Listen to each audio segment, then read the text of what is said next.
G'day Trendsetter, Stuart here, and I think it's a great day for a trial. Now what I mean by a trial is when you come across an idea, you don't really know if it'll work or won't work, or if it will work well or not well. So we have a go and see what we get. So today's trial will be, I've got 2 tomato plants I want to plant in the garden, and I'm going to basically dig 2 holes, fill them up with the 5-in-1, Searles 5-in-1 that I like to use, and see what I get. So let's have a go.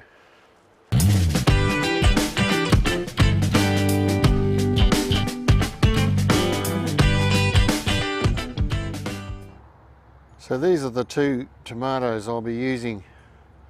One on my left, I'm not sure how it looks on your screen, it'll be your, anyhow. That's a Don Burke's Italian tomato.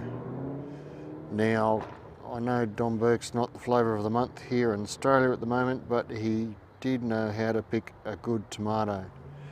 The one on the right is a Diggers Club Heirloom Selection Tomato Sunrise Bumblebee that I picked up last week from Bunnings. So I'll get started on the holes, preparing the holes in the soil, and then we'll plant the tomatoes. This is the Searles 5-in-1 that I'll be using in this trial. Now it says here on the back, planting trees, shrubs and plants, which I'm going to include the tomato in. It says here mix 1 part 5-in-1 with 4 parts garden soil. I'm going to go a little bit stronger than that. I'm going to put half of this bag in the bottom of the hole, and the other half I'll mix with equal parts of soil, and I'll backfill that into the top half of the hole and plant into that.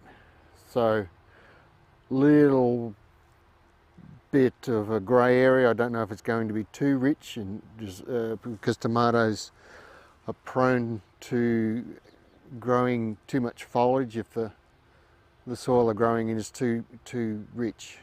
But anyhow, that's the idea of a trial, is to find out if it works, if it's too rich or not rich enough. I'm pretty sure it won't be not rich enough. But just another thing, it says, just to tell you what's in here, it's got composted animal manures, the blend of cow, sheep, poultry manure, blood and bone, organic slow release nitrogen, fish, seaweed, humates. I'm not sure what a humate is. Increases the long-term nutrient storage and release to plants, helps buffer soil pH, potash, zeolite, biostimulants, rock minerals and trace elements, rich in organic carbon. So technically it should be pretty good gear. Down here it's got a typical analysis. Now it's not over rich, it's only 2% nitrogen, 0.4% phosphorus and 2.1% potassium. So they're all fairly low numbers compared to chemical fertilizers that a lot of people use. So I don't think it's going to be too rich, but we'll do the trial and find out. Alright, the story so far. I've already dug this hole and planted this tomato, as you can see. I used this spade. I dug the hole 2 spades square and a spade deep. Now, spade deep was too deep at those dimensions, so I backfilled with the topsoil into the bottom of the hole. Then I added half the bag of the Searles 5-in-1, and then I topped it up again with the blended soil and 5-in-1 on the top for the last layer, and planted into that. So that's that one. That was the tomato sunrise bumblebee. We'll see how that goes. So all we need to do is the same with this one. Again, it is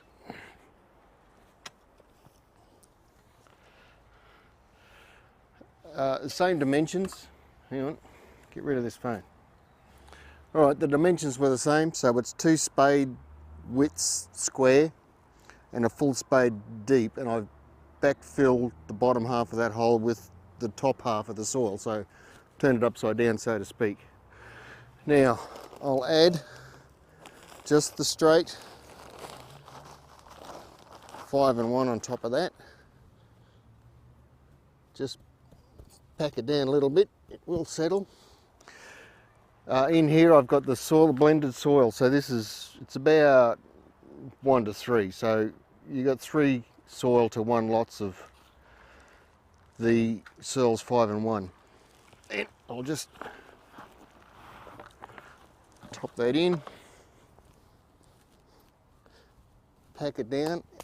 Now this is a bit, I'm probably going to need to get a bit closer to show you, so I'll come around.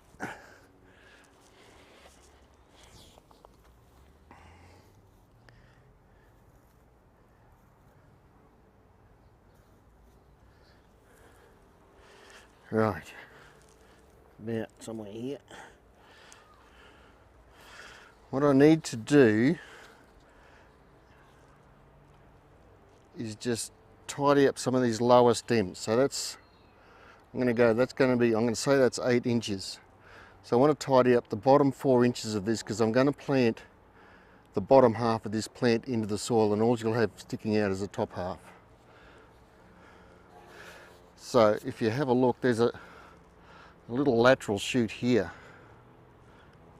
I'm going to keep that. I'll show you there's something I want to do with that in the next week or so. Normally the laterals, you'd remove the lateral shoots, but I want to hang on to that one just for a little while until it gets a little bit bigger. So I'll just tidy up the bottom here. Right, so I'll plant all of this under the ground. Tomatoes quite easily produce new roots from these stems, so that'll anchor the plant into the ground a lot better, and also give an extended root system to draw up nutrients for the rest of the plant. All right, we'll take this back and pop it in the ground.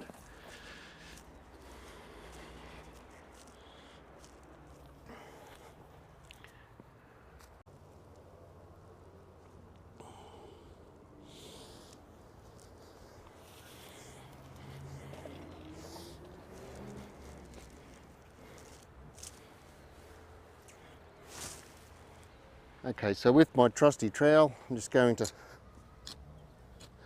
pull some of that soil out of the way. It's going to have to be nice and deep, because like I said, I want to bury that 3 or 4 inches of the bottom there. Now that root system's just nice and loose. I'm not going to do I don't need to do anything with that. That's fine. I'll just pop that in. So this will be the new soil level. Just push him around.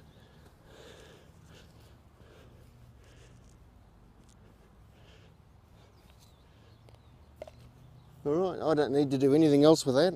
I will mulch it, of course, with some sugarcane mulch, but it doesn't need any fertilising, shouldn't need any fertilising or any liquid fertiliser at all during its life.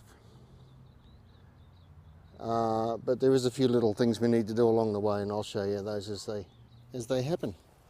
That's it. Job done.